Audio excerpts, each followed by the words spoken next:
Assalamualaikum warahmatullahi wabarakatuh. Perkenalkan, kami dari kelompok 3 statistik uji regresi sederhana. Nah, di sini saya akan menjelaskan cara menganalisis regresi sederhana. Nah, di sini saya berkelompokkan Pak Sofyan dan saya sendiri. Baik, pertama kita buka terlebih dahulu Microsoft Excel dan juga SPSS.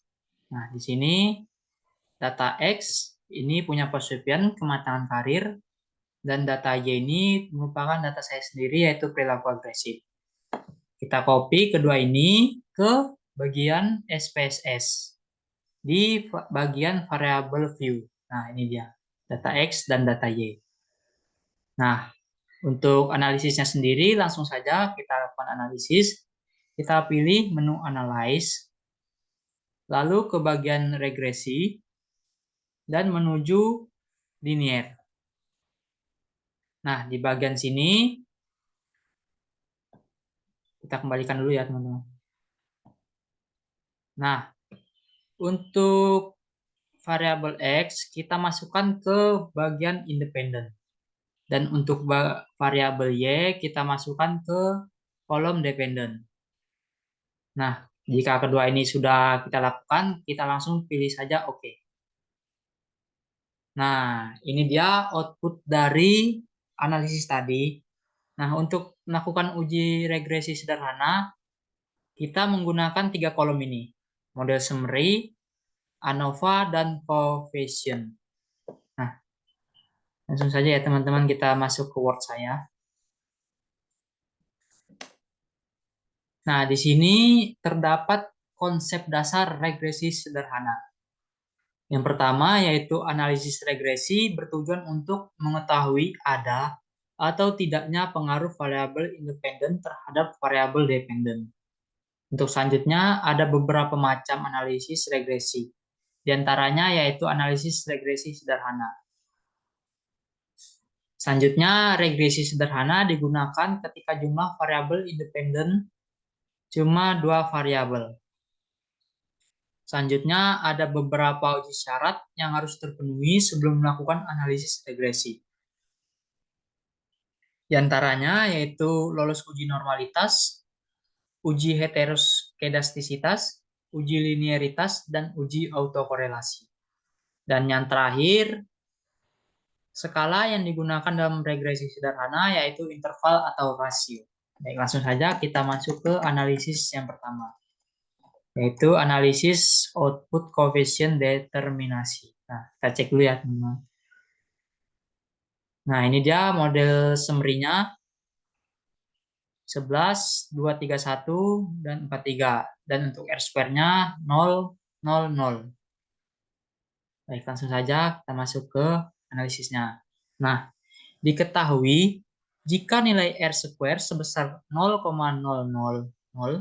maka berkesimpulan bahwa sumbangan pengaruh variabel independen terhadap variabel dependen sebesar 0,00%.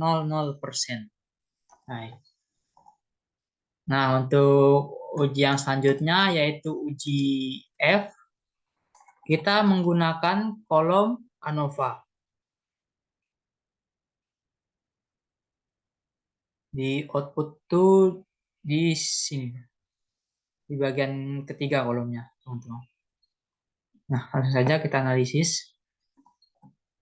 Output di atas tidak digunakan dalam regresi sederhana, dikarenakan uji F bertujuan untuk mengetahui ada atau tidaknya pengaruh variabel independen terhadap variabel dependen secara bersama-sama. Maka lebih cocok digunakan dalam regresi berganda.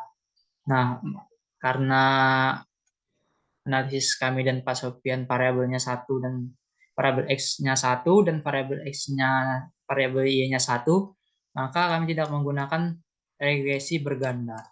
Kami hanya menggunakan regresi sederhana.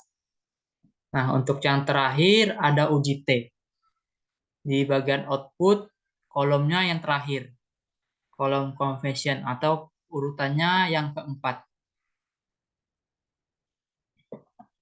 Ini kita copy dan kita paste ke media Word atau PPT sesuai yang diinginkan. Nah, uji T atau uji hipotesis.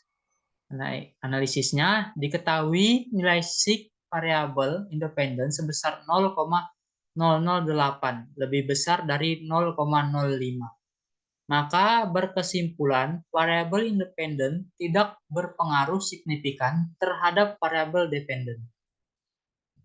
Yang selanjutnya, persamaan regresi yang diperoleh 59,572 strip 0,009x.